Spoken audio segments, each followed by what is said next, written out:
100 సంవత్సరాలు ఈ మెదక్ చర్చ్ నిర్మాణం, ఈ దేవాలయ నిర్మాణం జరిగిన కార్యక్రమాన్ని అద్భుతంగా నిర్వాహకులు నిర్వహించిన ఈ కార్యక్రమంలో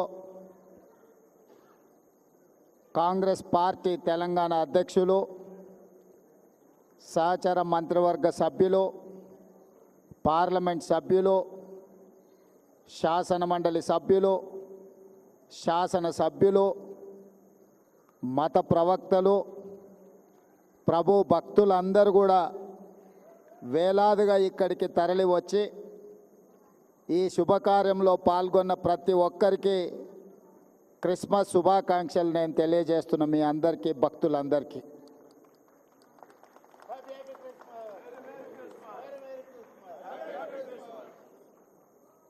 ఈరోజు 2 శుభకార్యాలు ఇక్కడ మనం నిర్వహించుకుంటున్నాం. ఒకటి, 100 సంవత్సరాల క్రితం ఆనాడు వచ్చిన కరువు కాటకాలను నిర్మూలించడానికి ప్రజలు ఆకలితో అలమటిస్తున్నప్పుడు పనికి ఆహార పథకం ఆనాడు ప్రభు మందిర నిర్మాణంలో భాగస్వాములైన ప్రజలందరికీ భోజనం పెట్టాలన్న ఒక గొప్ప ఆలోచన, వారికి పని కల్పించాలన్న ఆలోచనతో ఈ గొప్ప దేవాలయాన్ని నిర్మించడం జరిగింది. ఈ గొప్ప దేవాలయం దేశంలోనే ప్రముఖ, అదేవిధంగా 100 సంవత్సరాలు పూర్తి చేసుకొని ఒక గొప్ప దేవాలయంగా ఈరోజు పరిడవిల్లుతున్నది. ఇది తెలంగాణ రాష్ట్రానికే గర్వకారణము. ఈరోజు దేశంలోనే గొప్ప చర్చుగా మన మెదక్ చర్చు కీర్తింపబడుతున్నది అని అంటే 100 సంవత్సరాల నుంచి భక్తులు దీన్ని అద్భుతంగా నిర్వహించడం వల్ల ఈరోజు దేశ స్థాయిలోనే మనకు గుర్తింపు వచ్చింది.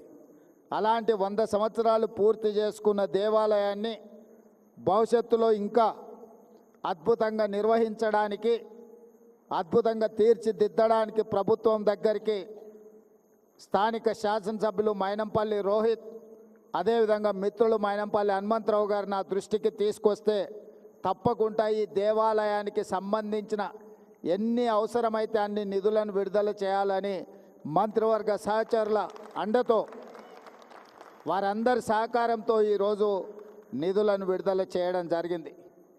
ఈ చర్చికి నాకు గొప్ప సంబంధము, అనుబంధం ఉన్నది.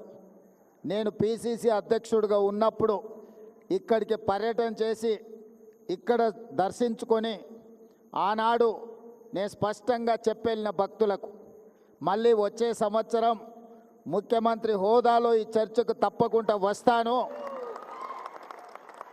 భక్తులందరూ ఆశీర్వదించండి, పేదల ప్రభుత్వాన్ని తెచ్చుకోండి, పేదలకు మేలు జరుగుతుంది, ప్రభు ఆశీర్వాదంతో పేదల ప్రభుత్వం ఏర్పాటు చేసుకొని ముఖ్యమంత్రి హోదాలో ఈ చర్చకు తప్పకుండా వస్తాను అని ఆనాడు భక్తులకు మాట ఇచ్చిన, ఈరోజు చర్చ్ నిర్మాణం 100 సంవత్సరాలు పూర్తి చేసుకున్న సందర్భం, అదేవిధంగా క్రిస్మస్ పండుగ కూడా భక్తులందరి సమక్షంలో నిర్వహించుకోవాలని ఈరోజు ఇక్కడికి ప్రాంగణంకి రావడం జరిగింది.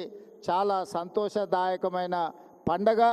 మీ అందరినీ కలిసినందుకు నాకు చాలా సంతోషం కలిగింది.